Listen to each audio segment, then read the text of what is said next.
नमस्कार दोस्तों, अभी तक हमने यूनिफाइड पेंशन स्कीम में दो पे आउट के बारे में सुना है। एक है एश्योर्ड पे आउट और एडमिसिबल पे आउट।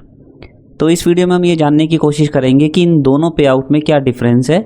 और फाइनली एक एम्प्लॉय को रिटायरमेंट के बाद कौन सा पे आउट पेंशन के तौर पे मिलेगा।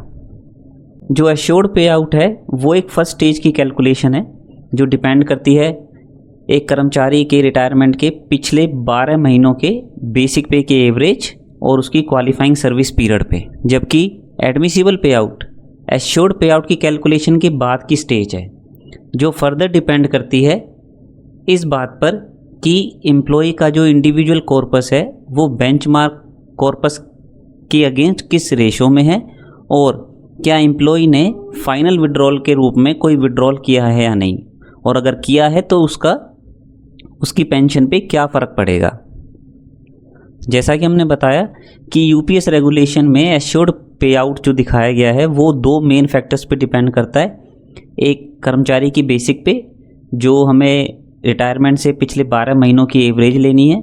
और दूसरी है क्वालिफाइंग सर्विस। क्वालिफाइंग सर्विस को देखते वक्त हमें ध्यान रखना है कि क्वालिफाइंग सर्विस किसी भी कंडीशन में 300 महीने से ऊपर की नहीं ली जा सकती है एश्योर्ड पे आउट की कैलकुलेशन में, जो बैठती है 25 साल के बराबर। अगर हम यूपीएस रेगुलेशन में दिखाए गए एश्योर्ड पे आउट के फॉर्मूले को भी देखें तो वहाँ पे इन्हीं दो फैक्टर्स को कंसीडर किया गया है,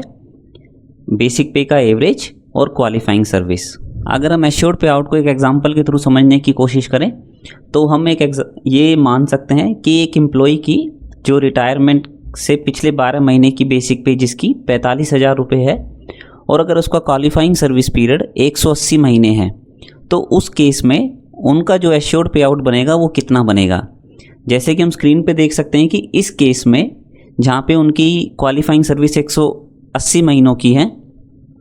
तो एम्प्लॉय का जो एश्योर्ड पे आउट कैलकुलेट होके आएगा वो होगा 13,500 रुपये। यहीं पे हम ये चीज़ भी देख सकते हैं कि जैसा हमने पहले डिस्कस किया था कि भाई किसी भी एम्प्लॉय का जो क्वालिफाइंग सर्विस पीरियड होगा वो 300 महीने से ज़्यादा नहीं होगा। तो अगर इस केस में एम्प्लॉय का जो क्वालिफाइंग सर्विस पीरियड है अगर वो 300 महीने या उससे ज़्यादा होता तो उस केस में उनका एश्योर्ड पे आउट क्या बन रहा होता, वो जैसा आप अपनी स्क्रीन पे देख सकते हैं। उस केस में उनका एश्योर्ड पे आउट बनता 22,500 रुपये, जबकि उनका क्वालिफाइंग सर्विस पीरियड 300 महीने या 300 महीने से ज़्यादा होता। अगर वो क्वालिफाइंग सर्विस पीरियड 300 महीने से ज़्यादा होगा उस केस में भी हमें क्वालिफाइंग सर्विस पीरियड एम्प्लॉय का 300 महीने ही लेना है। कि ये जो एश्योर्ड पे आउट है वो एडमिसिबल पे आउट के कैलकुलेशन की स्टेज पे बदल कैसे जाता है, क्योंकि जो एश्योर्ड पे आउट है वो गिवन नॉर्मल कंडीशन में एम्प्लॉय को मिलने वाली पेंशन का अमाउंट है, लेकिन जैसा हमने ऊपर देखा कि एश्योर्ड पे आउट भी क्वालिफाइंग सर्विस पीरियड पे डिपेंड करता है, इसी तरीके से जो फाइनल पेंशन एम्प्लॉय को मिलनी होती है जिसे हम एडमिसिबल पे आउट कहते हैं वो भी फर्दर दो फैक्टर्स पे डिपेंड करता है, जिसमें से पहला फैक्टर है कि एम्प्लॉय का जो इंडिविजुअल कॉर्पस है वो बेंचमार्क कॉर्पस के अगेंस्ट में किस रेशो में है, और दूसरा कि एम्प्लॉय ने क्या कोई फाइनल विड्रॉल के तौर पे कोई भी राशि को विड्रॉ किया है। एश्योर्ड पे आउट की कैलकुलेशन के बाद एडमिसिबल पे आउट को कैलकुलेट करने का फॉर्मूला कुछ इस तरीके से बनता है जैसा आप अपनी स्क्रीन पर देख सकते हैं, और जैसा हमने ऊपर डिस्कस किया था कि इंडिविजुअल कॉर्पस बेंचमार्क कॉर्पस के अगेंस्ट किस रेशो में है, और अगर एम्प्लॉय ने कोई फाइनल विड्रॉल किया है तो उसको उस कैलकुलेशन में किस तरीके से शामिल किया जाना है। अगर हम ऊपर वाले एग्जाम्पल को ये आगे बढ़ाएं जहाँ पर एम्प्लॉय का एश्योर्ड पे आउट 13,500 रुपये कैलकुलेट हुआ था, और उसके आधार पे अगर हम एडमिसिबल पे आउट को कैलकुलेट करना चाहें तो इस एम्प्लॉय के केस में एडमिसिबल पे आउट कुछ इस तरीके से कैलकुलेट होगा, जहाँ पर इंडिविजुअल कॉर्पस का जो अमाउंट है वो है 40 लाख रुपए, जबकि बेंचमार्क कॉर्पस है 50 लाख रुपए। और जो दूसरी कंडीशन गिवन है वो ये है कि एम्प्लॉय ने अपने रिटायरमेंट के समय पे 20% का फाइनल विड्रॉल भी किया है। इन कंडीशंस को ध्यान में रखते हुए एडमिसिबल पे आउट के कैलकुलेशन के अकॉर्डिंग इस एम्प्लॉय के केस में जो फाइनल पेंशन निकल के आती है वो निकल के आएगी 8,640 रुपये। और इसी के साथ साथ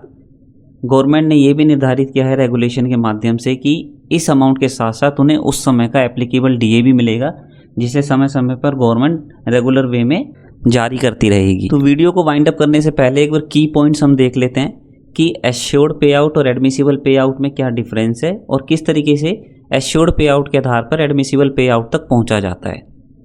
दोनों में सबसे बड़ा डिफरेंस है कि एडमिसिबल पे आउट और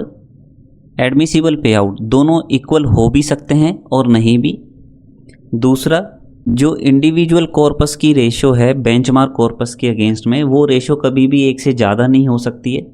मान लीजिए किसी अगर एम्प्लॉय का इंडिविजुअल कॉर्पस है वो बेंचमार्क कॉर्पस से ज़्यादा है, तो उस केस में भी जो मैक्सिमम लिमिट होगी इंडिविजुअल कॉर्पस की वो सिर्फ बेंचमार्क कॉर्पस के बराबर हो सकती है। In other words, individual corpus और बेंचमार्क कॉर्पस की रेशो कभी भी एक से ज़्यादा नहीं होगी। तीसरा ये है कि जितना परसेंटेज भी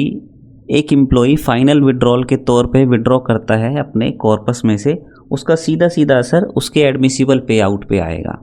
अगर कोई एम्प्लॉय 60% विड्रॉ करता है तो उसके एश्योर्ड पे आउट का सिर्फ 40% ही उसको पेंशन के तौर पे मिलेगा। तो आशा करते हैं इस वीडियो में दिखाया गया कंटेंट आपको एश्योर्ड पे आउट और एडमिसिबल पे आउट में अंतर करने में मदद करेगा। इसी के साथ आपसे अलविदा लेते हैं, मिलेंगे अगली वीडियो में। तब तक के लिए अपना ध्यान रखिए।